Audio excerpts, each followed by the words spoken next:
Hi guys, I'm Gasha. Welcome to the channel and welcome to our coffee times together, talking books in this channel and also a lot of horror. Today I'm here to talk to you about some August 2020 book releases that I am really excited about.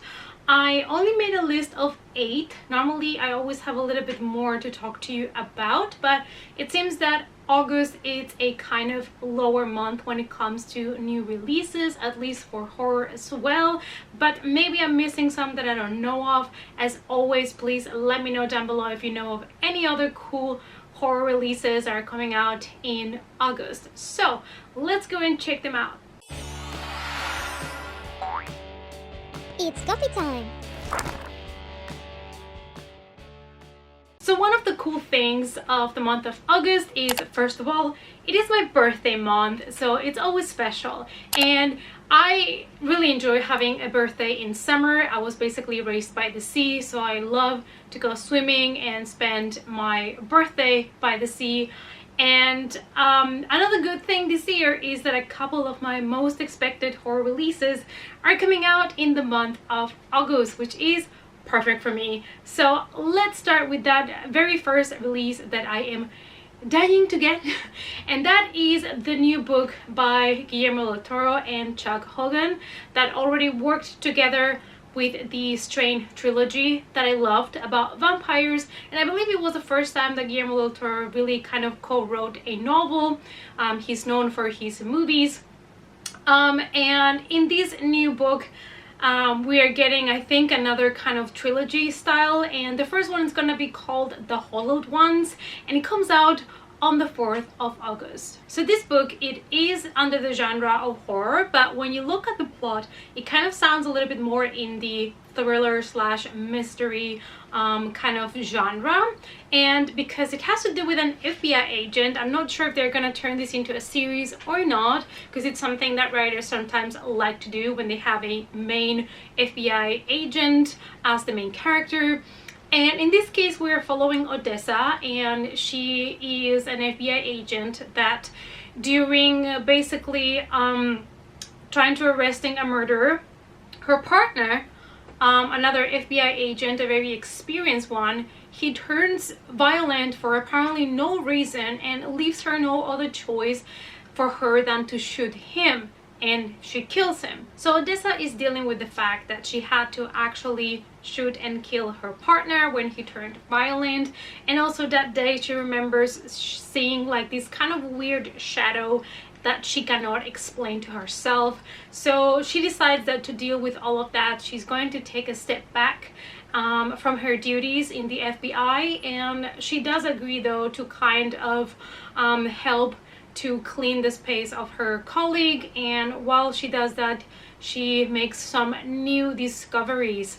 So this sounds really intriguing, really interesting, and while this can sound sometimes, you know, like a regular mystery thriller kind of plot scenario, I have so much faith in Guillermo and Chuck because the Strain trilogy was amazing, and it was fresh and it was new when it comes to the vampire genre, and I freaking loved it. So I do have high expectations for this one. Also on the 4th of August, we have The Living Dead by George A. Romero and Daniel Krauss.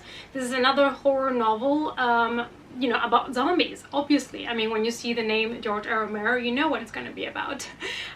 So this one is pretty straightforward. It's basically about a guy that, you know, they're trying to kill but will not stay dead, and how fast a virus spreads among the population. So, you know, there's a race of the undead. I'm just expecting a fun read here, so if you're interested and if you like, you know, his movies and his other books about zombies, this might be one that you would like to check out. Next we have As an Old Memory by Big Carey, also coming out on the 4th of August. This is another horror one, that it is a Southern Gothic novel. So we have Charlotte McAdams. In the 1950s, she was the only survivor of a massacre And so since that day, the family has had these kind of weird happenings and things that seem to go wrong always around the anniversary of that fatal massacre. And the new anniversary is coming around, so there is something that is hunting the family members. This sounds like a, you know, like your basic kind of haunted house, in this case haunted family. So there seems to be kind of like a curse in this family that started from the day of the massacre on. And I'm really excited to read this one. I do have a copy of it, so I will be getting to it also in the month of August. On the 6th of August, we have The Home by Mats Strandberg. And this is another horror novel, of course. And in this case, we have Joel and Nina. They were friends, they were best friends, and they have not talked to each other for 20 years.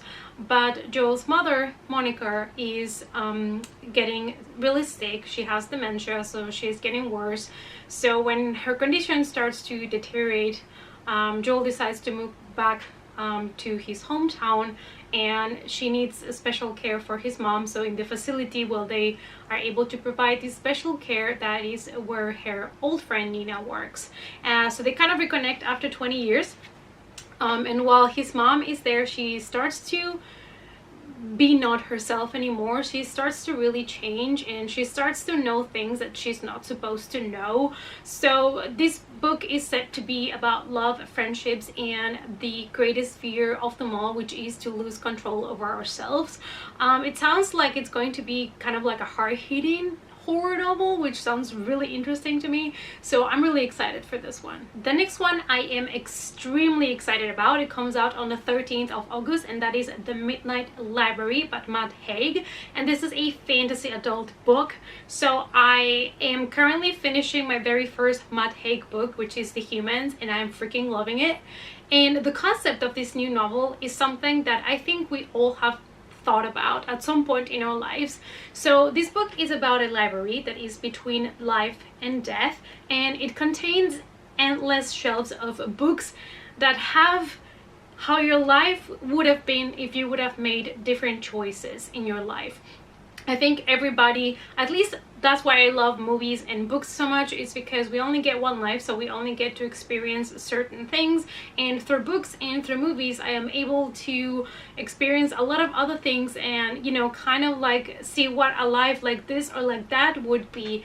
I think that's kind of like the magic of storytelling. And I find this concept for this book really good, and I cannot wait to see. It's going to kind of explore like what would have happened if we would have made a different choice here, if we would have made a specific decision there, how our lives could have been completely different.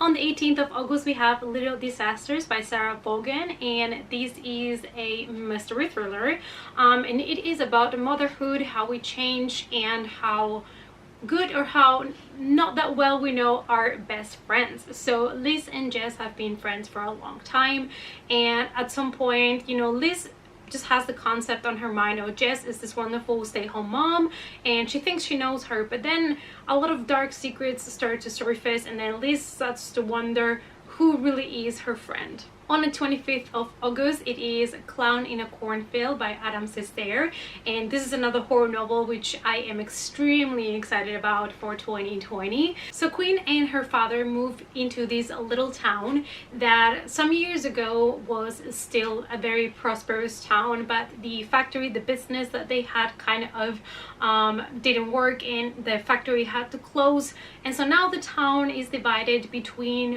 one side that is the older generation that wants to keep things as they are, and then we have, you know, the kids that want progress, that just want to have fun, pranks, videos, things like that. So we have tradition against progress. And the fun part about this is that suddenly there is a clown, the clown that is in the town, that decides that he's going to take measures in his own hands, and then he starts to go against the kids, and he decides that he just has to eliminate them, like exterminate the kids. So this being about a small town, a clown, and kids, you can imagine how excited I am. And the last one that I would like to talk to you about, I'm going to actually read you the title because I want to make sure that I say it correctly. And this one I am excited about because it is a science fiction book that also has LGBT representation. And I don't read as much sci-fi as I would like to. This one just sounded so good that I wanted to include it in this list. So the first book is going to be called Architects of Memory, and the series, or I think it's going to be a duology actually, it's going to be called Memory War by Karen Osborne. We have a terminally ill pilot, and she is determined to find a cure to her illness because she has already lost everything to a war with the aliens, so she refuses to also give up and lose her life. Her crew also discovers a kind of weapon that it is part of a conspiracy that she wants to uncover as well. So this just sounds so good, and like I said, I don't read too much science fiction and I would like to, so this is definitely one that is gonna be on my radar. So these were some releases for the month of August 2020. Mostly it was horror and mystery thriller and one science fiction book that I am really excited about. Let me know down below what other books are you excited about that are coming out in the month of August. Let's talk about it in the comments. Thanks so much for watching, you guys. If you want to follow me in other social media, as always, the links are down below. And I hope to see you all in the next coffee time. Bye!